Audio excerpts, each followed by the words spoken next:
Yes, reka nongere mbasuze rero mbifuriza ibihe byiza cyane kandi mbifuriza umugoroba mwiza amuherereye hose mu bice bigiye bitandukanye twizere ko muri amahoro kandi mukomeje kumererwa neza.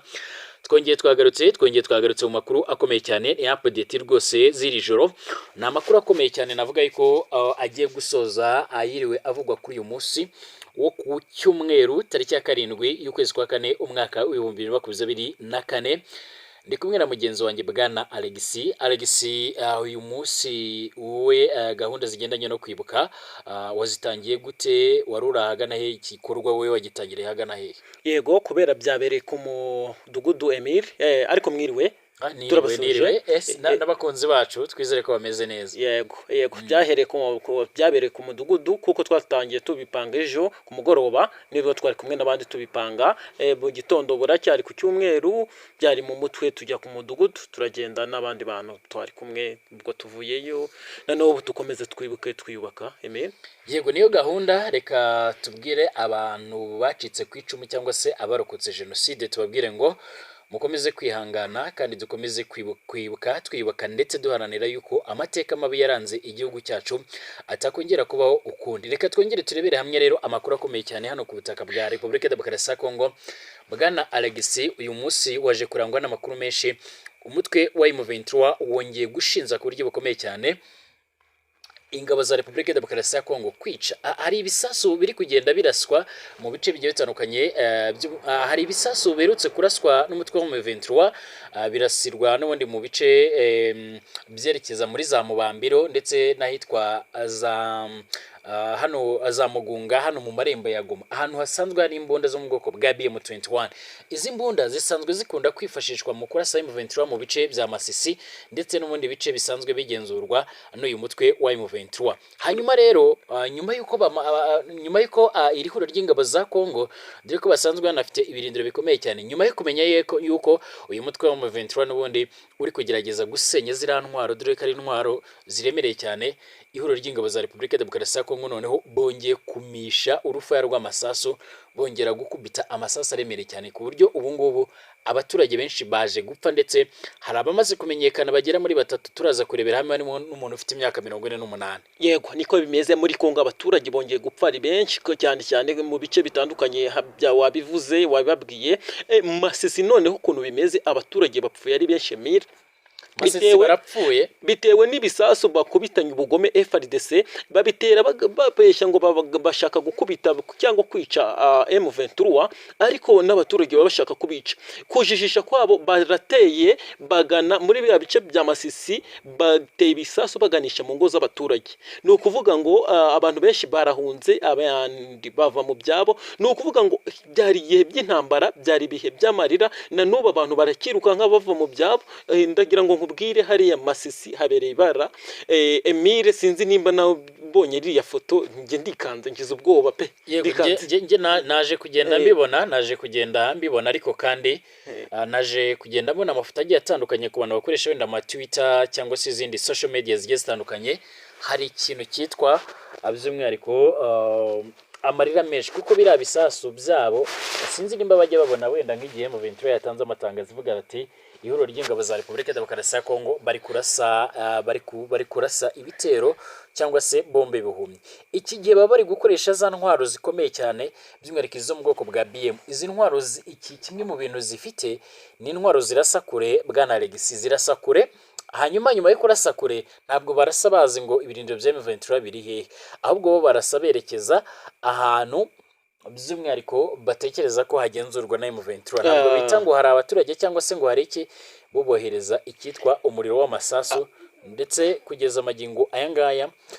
Kimwe mu bintu bikomeje kugenda bigaragara n'uburyo noneho zaje izi ntwaro cyangwa se ibi bisasu baje kurekura byaje kwangiza inzu z'abaturage. Sinzi nimba wenda abantu bajya badukurikira bibona hano muri Kongo ibice byinshi navuga ko bidafitemo iterambere rifatika ku buryo usanga henshi baba mu nzu z'ibiti, ahandi baba mu nzu zigiye zitandukanye ubona zoroheje, ndetse kugeza magingo yangaya ku buryo ubona ari ikibazo gikomeye cyane ku buryo iyo igisasu gikubise n'inzu zihita zishya zigakongoka. Ariko kandi abatutsi bongeye gupfa hano ku butaka bwa Repubulika Demokarasi ya Kongo. Nyamara naje gukurikira bimwe mu biganiro Perezida Paul Kagame yaje kugenda akora cyangwa se yaje gutanga muri gahunda zigendanye no kwibuka ku nshuro ya 30 Jenoside yakorewe Abatutsi mu Rwanda mu mwaka w'1994. Ni ukuvuga ngo ukuntu amateka agaragaza nuko FDLR ubwicanyi bwose bukomeje kubera hano ku butaka bwa Kongo, ko kugeza ubu mu Rwanda ubwaho hari impunzi zirenga 100,000. nibyo Urumva? bakomeje kubikorana ubugome Emile, kuko urumva baragiye bajya mu baturage barabishe, baragiye bakubitira ibyo bibombe. Urumva hari ibibombe byatewe Hiroshima na Nagasaki mu gihe cy'intambara y'isi yose, byarakozwe, byagombaga guhagarika intambara y'isi yose. None iriya ntambara urumva yo muri Kongo ni intambara utavuga ngo ishingiye kuki, kuko ni intambara igamije gutsisura ubwoko, yica ubwoko bumwe, bakora jenoside, mbese bitwaje M23 babikorana ubugome. Ndagira ngo nkubwire biriya bintu sinzi ukuntu bizahagarara Emile, wowe ubibona nk'umusesenguzi ubibona ute? Wari ugikomeje ariko nashakaga kuvuga kuri ako kantu kuko kwankuru gushiraga ahantu Emile. Yes, hanyuma ikintu gihari nuko by'umwihariko abantu ikintu baje kwishimira uyu munsi nuko by'umwihariko witwa Perezida Cyril Ramaphosa wa Afurika y'Epfo yarari mu Rwanda kimwe n'abandi bategetsi bagiye batandukanye barimo n'uwitwa Bill Clinton wigeze kuba perezida wa Leta Zunze Ubumwe za Amerika. Perezida Kagame yaje kujyana ibiganiro na mugenzi we Cyril Ramaphosa wa Afurika y'Epfo muri Convention Center. Rwose akigera i Kigali yahageze ku mugoroba, hari kuri wa gatandatu tariki 6 z'ukwezi kwa kane umwaka wa 2024. Baje kukuganira by'umwihariko ku bigendanye no kuzahura umubano w'ibihugu byombi, ariko kandi igihari cyo nuko n'ingabo zo muri Afurika y'Epfo cyangwa se dore ko Afurika y'Epfo ari nayo iyoboye SADC kugeza ubu ngubu yohereje ingabo muri Kongo. Ibi byose ntekereza ko biraza gutanga umusaruro, kuko ntekereza ko kuba ubwabyo SADC cyangwa se Afurika y'Epfo yabana neza n'u Rwanda mu gihe ingabo zabo ziri gukorana n'iza FDLR ishaka guhungabanya umutekano w'u Rwanda, nabyo ntekereza ko bitatanga isura nziza. Wenda reka twifashishe ubutumwa bwaje gushyirwa ahagaragara, cyangwa se ubuyobozi bwa M23 bwaje kubishyira ahagaragara. By'umwihariko baje kugenda basobanura byinshi cyane bigiye bitandukanye ku mfu cyangwa se ku bisasu biremereye cyane byaje kugenda bigabwa, ariko kandi ngewe naje kwakira amafoto ndetse n'amavideo agiye atandukanye y'imboni zacu ndetse n'abataramakuru bacu basanzwe bakorera hano ku butaka bwa Repubulika Demokarasi ya Kongo, hano muri teritwari ya Masisi, by'umwihariko hafi na centre ya Sake. Ngira ngo abantu barabizi neza yuko by'umwihariko umutwe wa M23 n'undi uri mu nkengero mu bice bigiye bitandukanye by'uyu mujyi wa Sake, mu gihe mu Isake ndani n'ubundi ho hasanzwe habarizwamo by'umwihariko abamwe mu basirikare ba SADC, aba FDLR, aba FARDC bose basangiye ibirindiro ndetse na MONUSCO. Ndetse kugeza magingo aya ngaya abandi benshi bashyizwe aho navuze haruguru mu bice bya za Mugunga, za Mubambiro ndetse n'andi hagiye atandukanye ho mu nkengero z'umujyi wa Goma. Impamvu nuko n'ubundi by'umwihariko impamvu ibisasu wenda bita biva hano muri za Mubambiro bikitura muri Sake, nuko n'ubundi hano Sake niho hari umuhanda uhita werekeza mu mujyi wa Goma nyirizina, ku buryo kugeza magingo aya ngaya n'ubundi nk'uko bikomeje kugenda bigaragara cyangwa se nk'uko bikomeje kugenda bivugwa, n'ubundi ibisasu bihita byiherekeza mu buryo bworoshye ku buryo bibasha n'ubundi kuba byabasha kwibasira abantu cyangwa se bikaba byanabagirira nabi nk'uko bikomeje kugenda bigaragara. Nk'iyi foto iri kugenda igaragara ni imwe mu mafoto yakomeje kugenda acicikana ku mbuga nkoranyambaga. Uyu ni umwe mu bantu bishe, urabona bari kumwe barabica nabi. Ni umwe mu bantu igisasu cyaje guturikana, ubona yuko nawe ni umwe mu bantu bakuze. Wenda reka tunabirambure neza nkubwire n'amazina yabo, kuko imboni yacu yabashije kugenda igerageza gutara amakuru neza kugira ngo bayatugezeho natwe tubashe kuyahereza abantu badakurikiye bariyo kandi abikurikirana isaha ku isaha. Yego, kugira ngo rero nyine tubashe kubahereza amakuru atari ivumbi. Ariko kandi ubuyobozi bw'umutwe wa M23 burashinze ihuriro ry'ingabo za Repubulika Demokarasi ya Kongo gutera ibisasu ku baturage, by'umwihariko bigahitana abasivile muri teritwari ya Masisi mu ntara Kivu y'Amajyaruguru. Yego, mwanyihanganira Emile, nkavuga kuri ya foto imbabaje cyane. Ndababaye FARDC bafite ubunyamaswa buteye ubwoba. Iriya si intambara barimo barabaga. Urabona abaturage kuntu bameze, urabona imirambo, urabona abantu, urabona kuntu bagaramye, babafashe n'abantu bakuze babishe nabi. Birababaje, biteye agahinda. Nge nababwira ngo iruhuko ridashira bari abantu. Emile, twakomeza tukabaha amakuru.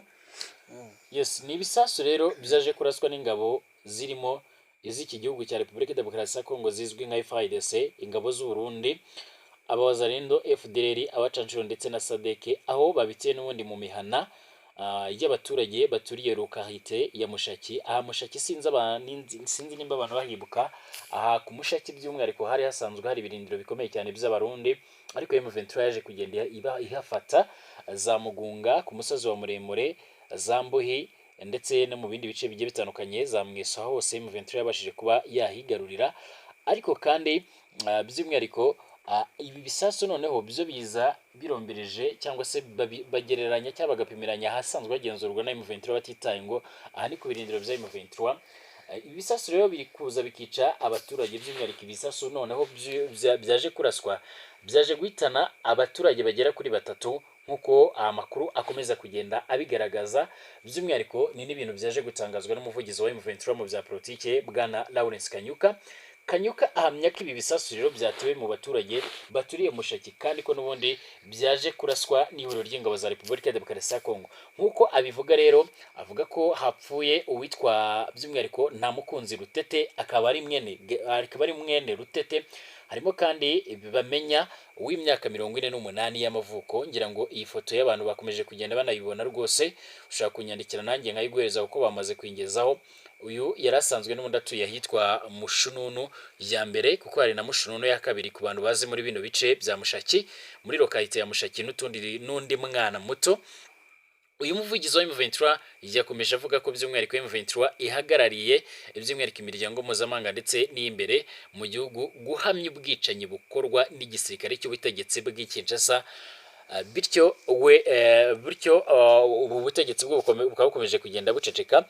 Yasoje avuga ko by'umwihariko muri ibi bihe M23 ifite by'umwihariko gahunda cyangwa se ifite gukoresha ingufu izo arizo zose mu rwego rwo kugira ngo babashe kuba basuza cyangwa se bafata icyemezo. Ngira ngo ubundi basanzwe bafite gahunda igira iti tugomba gukora ibishoboka byose kugira ngo abantu bari kugerageza undi gufata kuturasaho kugira gute, turagerageza kubafata, turagerageza kubambura izi ntwaro. Ibi kandi bibaye mu gihe hari amakuru hari yavuga yuko umujyi wa Goma waba uri mu kaga, umujyi wa Goma waba ugeramiwe, umujyi wa Goma waba uri kugeragezwa waba uri mu minsi ya nyuma yo gufatwa, kuko kugeza amagingo aya ngaya ubu harimo umukwabo udasanzwe wo kugerageza gushaka umuntu wari wese uvuga ikinyarwanda ngo bamwice, bamufunge, bamugirira nabi, nyuma yuko bamenye yuko amakuru haravuga yuko n'ubundi umutwe wa M23 wafite gahunda yo gufata uyu mujyi wa Goma. Oya nibyo, M23 yashatse kuba yawufata mbere y'igihe, cyane ko batangaje ko bafite ubushobozi bwo kuwufata. Nibwo Repubulika Iharanira Demokarasi ya Kongo bagiye bahirahira bagenda gake, bavuga ko bagaragaza batanga linye ko bashobora kuba bajya mu biganiro. M23 nibwo yatangaje ko bishoboka ko ibiganiro bishoboka. Baravuga ati reka tube turetse Emile, reka tube turetse turebe aho baganisha, bashobora kuzana ibintu kugira igihe bakaganira ku mahoro cyangwa bakaganisha ku mahoro, cyane ko na Kisekedi ubwe yari yapanze gutera u Rwanda ageraho yisubiraho.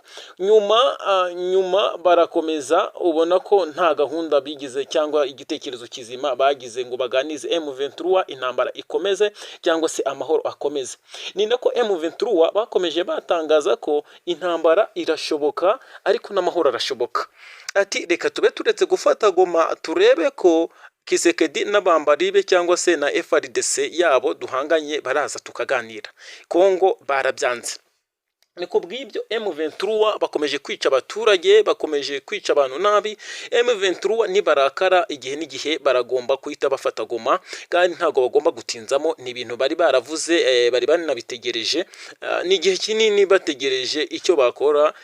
Nyuma yuko bategereje Kisekedi n'abambaribe, ndumva umwanzuro muzima cyangwa se igisubizo twazabona mu minsi iraza no kumva ko Goma yafashwe, cyane ko babivuze Kisekedi natagiye icyo bakorera bazafata Goma. Emile, bamwe mu basirikare rero bo ku ruhande rwa M23 bemeza neza yuko n'ubundi bafite ubushobozi bwo gufata Goma, kuko n'ubundi bamaze kuyizenguruka. Ahubwo ikibazo ni umubare munini w'abaturage. Nabivuze kenshi ko Goma ari umujyi wa gatatu mu mijyi ikomeye cyane hano ku butaka bwa Repubulika Demokarasi ya Kongo, nyuma ya Kinshasa ifatwa nk'umurwa mukuru w'iki gihugu cya Repubulika Demokarasi ya Kongo, hagakurikiraho umujyi wa Lubumbashi, hakurikiraho umujyi wa Goma. Ariko kandi ngira ngo abantu bibuka inama iherutse guteranira muri bice bya za Kiwanja yarimwe abayobozi ba M23 n'ubundi by'umwihariko Colonel Nangaa yaje gushimangira yuko by'umwihariko yaba bitegura gufata Goma bagafata za Beni, Butembo, Bukavu ndetse na Kinshasa n'ahandi henshi cyane hagiye atandukanye. Icyakora ibingibi n'ubundi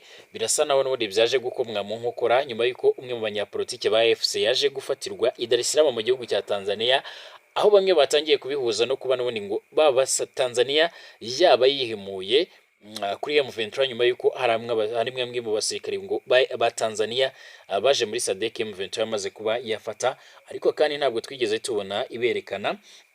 Ariko kandi by'umwihariko nyuma y'uko uyu musirikare uyu mujyanama wa Colonel Nangaa yaje gufatirwa i Dar es Salaam muri Tanzania ubwo yaragiye mu nama, by'umwihariko byaje guteza urujijo, aho bivugwa ko yaje gushimangira ko abarimo John Numbi wigeze kuba umuyobozi wa polisi muri Repubulika ya Demokarasi ya Kongo, wari umwe mu batanga ubufasha kuri M23, ndetse n'abarimo Joseph Kabila wigeze kuba umuyobozi by'umwihariko wa Repubulika ya Demokarasi ya Kongo akaba arimo. Ibi byose ni bimwe mu bintu bikomeje kugenda bituma n'ubuzima bwa Joseph Kabila bushobora kujya mu kaga isaha iyo ari yo yose, ku buryo aramutse afashwe nawe icya gihano kivuga ku bagambanira ubutegetsi bw'Kinshasa ko bagomba guhita bicwa nawe gishobora guhita kimugeraho. Urumva yuko ibintu bitoroshye bwana Alexis. Hanyuma ndumva update twari dufite twanazisoreza ngaha buranije, ariko reka tubwira abakunzi bacu ko amakuru yose tugomba kuzajya twakira, tugomba kuzajya tuyabagezaho 5 kuri 5. Tunabashimiye, twifuriza umugoroba mwiza. Yego, tunabashimira tunabasezeraho, ariko sinagenda ntababwiye ku ifatwa rya Colonel Eric Nkunda wa umuvugizi cyangwa wa muri M23 yari muri staff muri International Fleuve Congo. Eric Nangaa yarafashwe afatwa nabi na n'ubu ari mu munyururu. Baracyari muri gahunda yo gufata abandi ba M23 ariko ikomeje kubatsa igitutu. Ndagira ngo mbabwire ntago byoroshye, intambara zikomeje kubududacya, amahoro yabaye agaterera nzamba hariya muri Repubulika Iharanira Demokarasi ya Kongo, by'umwihariko mu gace k'iburasirazuba. Ndagira